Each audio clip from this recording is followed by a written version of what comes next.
So I found a Dragon Ball Super fan animation that covers Dragon Ball Super X, the first ever Dragon Ball fan manga that I ever made. I was a Dragon Ball Super only channel when I first started out 2-3 years ago, 4 years ago, whatever. And then after Super was over, literally like the month afterward, a friend of mine, my Dragon Ball fan manga sensei, he sent me this fan manga and asked me if I would cover it on my channel. I read it, I did, and I never looked back. Without this fan manga, this channel would not be what it is today. It would not be centered around Dragon Ball fan love, and that's exactly what the channel is today. So I really want to cover the animation, but I realized that I put out these reviews 2 or 3 years ago, and so a lot of you guys don't know the story of Dragon Ball Super X. So what I'm going to do is I'm going to show you the entirety of the story of Dragon Ball Super X now, and next I will show you the Dragon Ball fan animation that essentially takes place at the end of the story, so that way you guys are all caught up. So make sure you grab yourself some popcorn, sit back, relax, and enjoy the fan manga that changed my life. We start out with our main antagonist. His name is Bleed, and he is Frost's older brother. He's heading toward Earth because he knows that there's Dragon Balls there, and he wants to get them all and wish for immortality, the same as Frieza did. Unfortunately for him, in this universe, Earth is being protected by the Saiyan Force, of which Kaba seems to be the main leader of, and his associates are 3 Saiyans that sorta look like Saiyans we already know. Just plain. These Saiyans are exact replicas of Goku, Raditz, and Nappa. And what Kaba does and the Saiyan Force does is they keep the peace on Earth. He stops bank robbers, he protects the little guy, and during one of these failed bank robberies, hostage situations, he ends up finding a Dragon Ball, and he takes this Dragon Ball and he brings it back to planet Sadala. On his way there, he actually ends up passing Bleed's ship, who's heading straight for Earth. At this point in time, I don't know why he didn't just stop right there, because he knows that there is a evil power in this ship and it's heading straight for Earth, but he decides to continue going and heads to planet Sadala, where he meets another carbon copy from Universe 7, which is a little bit weird because this character would have already existed without Beerus's wish. This is King Sadala, and he looks like Vegeta from GT. He's got the mustache and everything. And so he shows King Sadala the Dragon Ball, and King Sadala tells him that the information that he's been getting from Earth is that something is going on before he lost all communications with Kaba's team. The last bit of information that he got was that a notorious space pirate was on the planet. So what they decide to do is they decide to keep the Dragon Ball on planet Sadala. They know there's 6 more, but they only have this one. Obviously, you can't make a wish without all 7, so they leave this one on planet Sadala, and King Sadala sends Kaba back, and Kaba kind of takes it upon himself. He needs to protect the Earth, and he needs to save his friends. So this is a really more badass Kaba, in my opinion, and it comes through in the panels. Also, I like the fact that they decided to separate the Dragon Balls. This is something that is very Infinity War-esque, where you're separating certain things and elements, that way when they can be brought together and cause untold devastation. In this way is Bleed's wish of becoming immortal. At this point in time, we cut back to Universe 7, where they're having a barbecue, and the Kais from Universe 6 bring Kaba back. I guess they snatched them up before he was killed, and all this is under the assumption that he made it back to Earth and he faced off against Bleed. And he starts explaining exactly what happened. He goes into Super Saiyan 2 as soon as he's healed because he's upset. He shows actual anger, and he seems like he's a lot older in this, a lot older Kaba. And so he's trying to recruit Vegeta and Goku, well mainly Vegeta, to come back to Universe 6, and he's explaining what happened, and essentially is that his friends, his comrades, faced off against some of Bleed's men, but these lieutenants for Bleed's army seem to be far more powerful than they can handle, and they make quick work of these characters, these mimic characters. And at that point in time is when Kaba shows up. they realize that they are facing the last of the Saiyan resistance, and the one guy that kind of looks like Jace ends up trying to destroy all 3 of them. But of course, Kaba goes into his Super Saiyan 2 transformation, which in this story arc he does have after the Universe 6 tournament. I guess he gets it at some point, and he completely destroys the Jace lookalike. And at that point, it's when he's only got to deal with 2 more of the lieutenants, and Bleed shows up, kills both lieutenants because he told them, made it very clear that if he had to lift a finger to help them, that finger was going to kill them. The manga cuts back to Universe 7, and both Goku and Vegeta are on board, just like they were with Trunks, to go and help him out. And it cuts back to Bleed, and it basically ends the episode, quote-unquote episode, similar how the old Dragon Ball Z US broadcast used to do, where it used to end the episode with the narrator asking you whether you think he's going to be able to win against certain foe. After barely surviving his fight with Bleed, which is Frost's older brother, Kaba came to Universe 7 to recruit Goku and Vegeta to help out his cause. They decide to go, and with Senzu beans in hand, they go to Universe 6 and meet up with the Universe 6 Saiyan King, which looks exactly like Vegeta except with a mustache and a lot nicer. Even Goku mentions this at one point. They decide it's best to face off against Bleed on their own, leaving Kaba behind, so Goku uses the instant transmission and pops up right behind Bleed. Bleed comments on the fact that they send more Saiyans to fight him, seeing as how he can probably tell that Vegeta and Goku are Saiyans, and Goku and Vegeta do rock, paper, scissors just to figure out who's going to fight Bleed first. Now, I guarantee you this is not going to be in the movie Dragon Ball Super Broly, so this is probably one of those parts that's going to be a little bit different because Broly attacks Vegeta first. Well, in this, Vegeta wins rock, paper, scissors and faces off against Bleed first. Vegeta tries Super Saiyan first, but is quickly outclassed, so he goes straight into Super Saiyan God and shows us exactly what he's made out of. And Bleed, to my surprise, really can't counter Super Saiyan God that effectively at first. I figured they were going to make this character similar to Jiren and he would have stopped Super Saiyan God with one finger or something, but no, he actually takes quite a beating from Super Saiyan God Vegeta. Now, I don't know if Vegeta felt like Bleed needed a new transformation to be dealt with, or he just wanted to gloat over the fact that he can go into Super Saiyan Blue, because it seems to be a common trend with the characters in Dragon Ball Super. But he decides to go into Super Saiyan Blue and continuously beats on Bleed until Bleed gives him this death glare and Vegeta backs off. It seems that Bleed was letting Vegeta beat on him even in Super Saiyan Blue. Even though he was surprised of the transformation and how powerful these characters were, I think that he was luring Vegeta in and trying to see everything that Vegeta had. And so they should talk to each other a little bit back and forth, and then Bleed transforms into this, okay, I gotta admit it, pretty sweet transformation. It looks like a better form for cooler, something that looks a lot cooler, no pun intended. So if you're familiar with 90% of Dragon Ball stories, you probably know what happens next, and it does not look good for Vegeta. This transformation is basically a juggernaut and completely overpowers Vegeta surprisingly fast, and maybe not surprisingly so.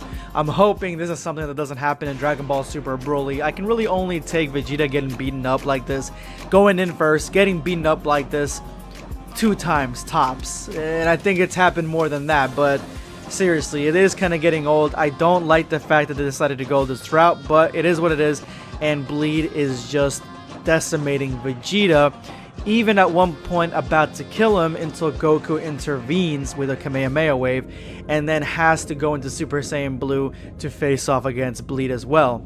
Unfortunately, this doesn't help at all because it seems like Super Saiyan Blue really doesn't work against this transformation. It's not a transformation that is either on the same playing field, or maybe this form of Bleed has some hacks, although I do think that it's probably a power thing. And so before Bleed is able to do the finishing blow on both Vegeta and Goku, Goku instant transmissions away. And Bleed decides, instead of looking for the Dragon Balls, which was what he was doing up to that point, I'm going ahead and follow these guys because they are probably going to be a nuisance down the road. They end up back at Kaba, and of course Kaba is there dispatching some of the enemies that are under Bleed's command, and he's more of a side character in this chapter anyway. And they start arguing over whether or not they are going to fuse. Goku wants to fuse, Vegeta doesn't want to fuse.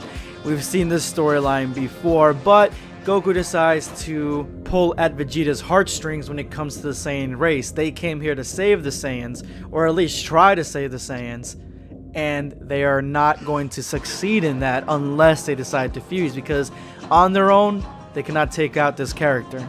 Eventually, Vegeta agrees, and Kaba is psyched to see this fusion. He hasn't seen one yet. The only one he's seen, I think, if I remember correctly, in the Tournament of Power, he's only really seen Kale and Caulifla fuse with the earrings. So he doesn't know what this new character is going to look like or who he's going to be. So he's excited to see that until he sees them posing up for the dance. They do not have the Batara earrings. They are going to do the fusion dance that Vegeta suddenly knows how to do. I'm assuming that he learned it at some point between the Tournament of Power and this arc. And Kaba's like, what the hell are you guys doing? But they do the fusion dance, and right as they begin to fuse, Bleed finally shows up. He has been tracking them the whole time, and he finally found their location up until they fuse into one character. And when they fused, this is probably my favorite part of the chapter, because when they fused, this is all I heard. Utada.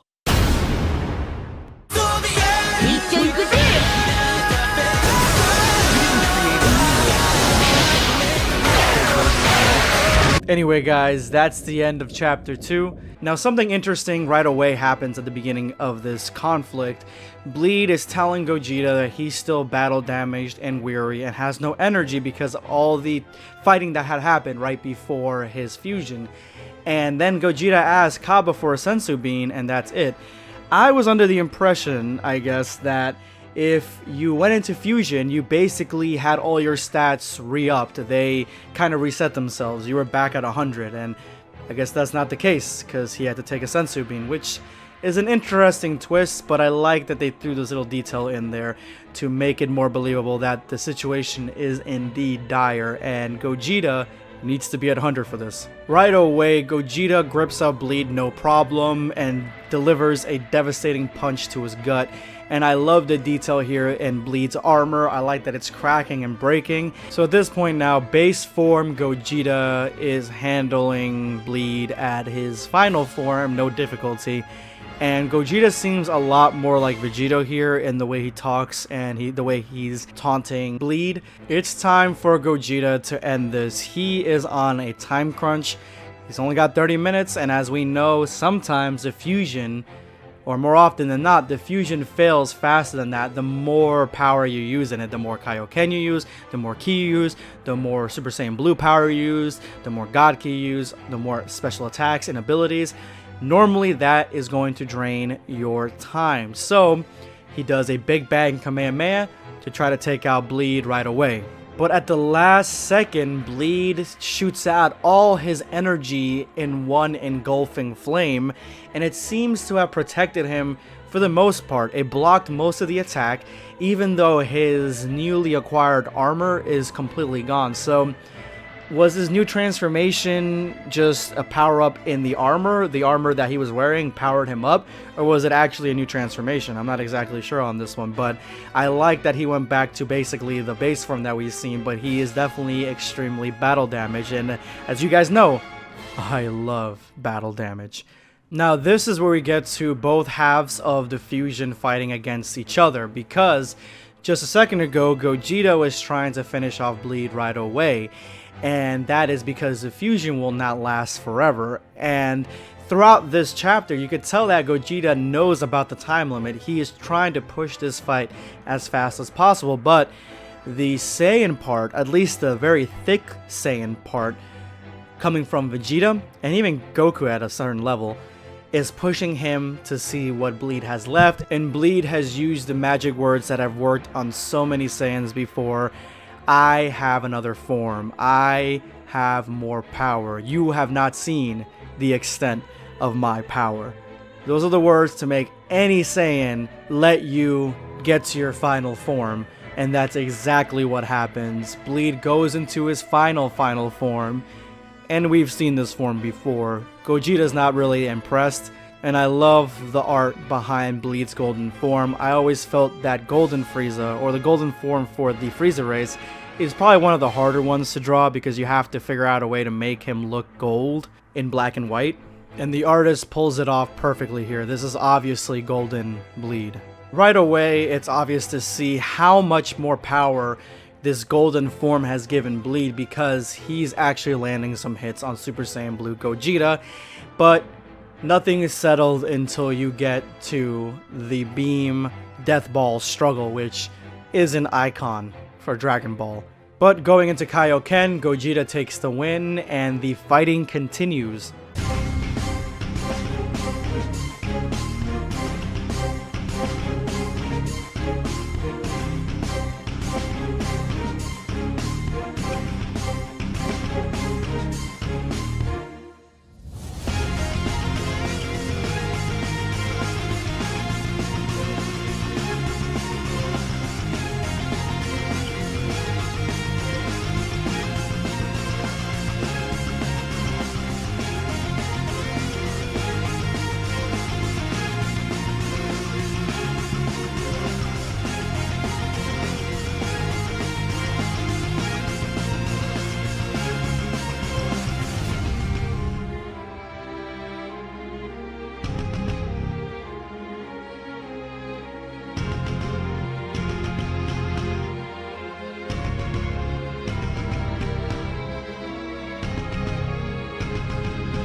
Oh, and by the way, this panel, I love this panel. I love the way it looks. So the same situation happens that happened when they faced Frieza's golden form for the first time, and that is that Bleed does not have much experience with this form, so he's losing power rapidly, and Gogeta begins taunting him for it, even though, you know, time is of the essence, pissing off Bleed even more and more, until Gogeta powers up his ultimate attack, the most iconic attack that Gogeta has in his arsenal, and that is Solar Punisher?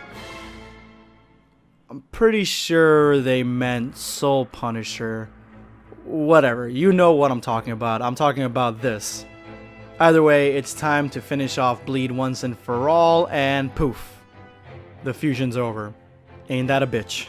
And I just love these next couple of panels because you can completely tell the difference in power immediately when Goku and Vegeta unfuse, because Bleed takes full advantage of this, and Vegeta loses an arm, and Goku gets shoved into the dirt. You can tell the vast difference in power between these guys, and Bleed, even at his weakened state, is on a completely different level in his golden form. Now it's like in this entire chapter they've been going back and forth in ways to finish each other off, because now it's Bleed's turn and Vegeta comes up with a plan. They have to go to the Spirit Bomb, but he tells Goku to go into his Super Saiyan God form to do it if he's got enough energy to, and of course Goku does. And just like Dragon Ball Xenoverse 2, he decides to start gathering the energy of all the living things in his God form. And I gotta say, Super Saiyan God Spirit Bomb looks really, really cool. And then Vegeta, with whatever energy he's got left, blasts Bleed with all his power. But Unfortunately, it's not enough, and it almost looks like Vegeta loses his neck over here, but he's still alive. Noticing how much power Goku has gathered against him, Bleed decides it's time to take Goku out, and Kaba shows up in a Super Saiyan 2 form to, I guess, stall for time. This is by far my favorite panel in this whole Dragon Ball fan manga. It's not a big thing, but I just like how Bleed's hand comes right through Kaba's attack and grabs him by the neck. I just think that looks cool, and again, it definitely shows the difference in power, which this chapter has been all about. Goku finishes the Spirit Bomb, and we're left on a cliffhanger. Golden Bleed has the upper hand, and we have a situation where Goku is holding a giant Spirit Bomb that was made by gathering the energy of all the Saiyans and all the inhabitants nearby, and he cannot throw it because in the way, the backdrop to Bleed is Kaba and Vegeta, a passed out Vegeta. So this is the situation we find ourselves in this chapter, the last chapter of Dragon Ball Super X. Now, as the story begins, Super Saiyan God Goku does not want to throw the Spirit Bomb because he does not want to accidentally kill his friends, but Bleed is not going to give him any chance. Bleed finds out that Goku has the Spirit Bomb and ends up attacking him, and even though Goku does not want to throw the Spirit Bomb because of the backdrop, he realizes he's got no other choice. He needs to throw it at Bleed, or he's going to get hit by Bleed's attack and die, and the Spirit Bomb is going to dissipate. So he ends up throwing it, and this leads to a really tense moment where he's yelling for Kaba to get out of the way, pull Vegeta out of the way, and Bleed realizes that Goku cares about what the backdrop is to his person, so he moves out of the way and realizes that the Spirit Bomb is going to destroy and kill both these Saiyans. So as Bleed moves out of the way, the Spirit Bomb is coming closer and closer, inching closer and closer to Kaba, and Kaba really thinks this is it. This is the end of the line. He is about to die. But Goku tells him that he can actually push the Spirit Bomb back. He can push it back with his own energy, his own power. And Kaba realizes he has to do this. Goku tells him, this is the energy of your people. You can push this Spirit Ball back and hit Bleed, who is flying away. Kaba ends up hitting the Spirit Bomb with a Super Saiyan styled attack, and it goes flying toward Bleed, who realizes that he's fucked if this hits him, and so he tries to stop it as well, and they basically go on a tug of war on who can push the Spirit Bomb back to each other, and Kaba is giving it everything he has, and Bleed really isn't trying too much, but he knows that he cannot let this Spirit Bomb touch him. Goku at this point is no help. He has used all his Super Saiyan God power in the attack, and he is back to normal. He has no more ki left. And this is where Bleed makes the definitive decision that fuck the earth, he's going to blow it up because he cannot let the Spirit Ball touch him and push him back. So he hits the Spirit Ball with a huge attack, and Kaba is definitely on the ropes. He is losing, and this is where Vegeta, a previously knocked out Vegeta, reawakens and pushes Kaba with some inspirational words, telling him how he's forgotten who Bleed has killed. He's killed his comrades, he's gonna kill the earth and go back to Planet Sadala and kill them. So he needs to push as much as he can. He came back from the brink of death, and he is much stronger than he was before. And with this little bit of inspiration, we get to this really cool panel. This is probably the best panel in the chapter for me, and it is Kaba with all his Super Saiyan might pushing the ball as hard as he can, and you can tell he's not doing it alone. This is something that Dragon Ball does a lot, but it's always effective. You have Goku, Vegeta, and some of his fellow dead soldiers around him, and they're all pushing the ball as hard as they can. This pushes Kaba into Super Saiyan 3. Now, the Super Saiyan 3 is far weaker than Bleed's golden version, golden transformation is, but Bleed is completely weakened, and he's not just hitting him with one of his own attacks. He's just using the force of Super Saiyan 3 to push the ball forward that is infused not only with God Ki, but all the Ki and energy from all the Saiyans in the vicinity. And that is when Bleed gets hit with this ball and goes out through the stratosphere into space, heading and hurtling toward the sun. Kaba falls back in a very Gohan style moment, passes out but gets right back up when Goku lends him a hand. It seems like Goku's kind of more of a mentor in this chapter than, say, Vegeta was. Vegeta just kind of pushed him with inspiration, but it's obvious that Kaba really cares what Vegeta thinks, but he definitely seems to like Goku as well. Now, Bleed is still riding this spirit bomb, and it hasn't exploded, so he still probably can survive it, but the spirit bomb is pushing him into the sun, or one of the suns, maybe even a star off in the distance, and it seems like this is going to be too much to handle, and Bleed dies on this star. Now, this is a way that Cooler was killed in his own respective movie, so villains getting killed by getting shot into the sun in Dragon Ball is something that does happen. I guess the sun's heat is far stronger than they can stand, but it also stands to reason that their bodies, after being battle damaged for so long, maybe can't stand the heat after them being at the brink of death, and that is what makes them disintegrate. Either way, Bleed dies and burns up in the sun. And in his final moments, he remembers that he actually passed Kaba when he was on his way to Earth, and Kaba and him had a moment where they realized each other's presence, but he didn't do anything. One of his soldiers told him to shoot down the Saiyan pod, and Bleed's like, nah, we're just gonna head over to Earth, you don't have to do that. And now Bleed's regretting his decision. He's like, I should have shot down that goddamn pod, fuck. And then he ends up dying. And this marks the end of the story. Vegeta tells Kaba that he's going to come back to Universe 6 to train him whenever he feels like it. The Supreme Kai of Universe 6 brings Goku and Vegeta back to his universe, and Kaba ends up using the Dragon Balls to basically do a Deus Ex Machina and brings everybody back and erases all the damage that was done to the Earth. Now, there is a funny moment where we have this guy. This is one of the soldiers from Bleed's army. He gets up, he vows revenge after the fight. He tries to go back into his Saiyan pod, but then collapses, and we find out here at the very end of the chapter that it was actually Hit. Hit actually made himself available, came in and knocked him out. He could have been there for the fight with Bleed if he had the chance, but he missed it. So he at least got this guy, and he probably is going to bring this guy in for some money later. And I just love the way Hit is drawn in this, mainly because we haven't seen Hit in really Dragon Ball fan manga since he had his own story, which at this point now I don't know if it's continuing or not, but yeah, it's definitely a pleasure to see him here. But that basically marks the end of Dragon Ball Super X, the first ever Dragon Ball fan manga that I interacted with, that I read, and that inspired me to continue Dragon Ball fan mangas. Let me know in the comment section below which Dragon Ball fan project led you to love Dragon Ball fan mangas or Dragon Ball fan projects in general. This is going to be BlackScape signing off. Take care, guys. Subscribe for more content. Or perish.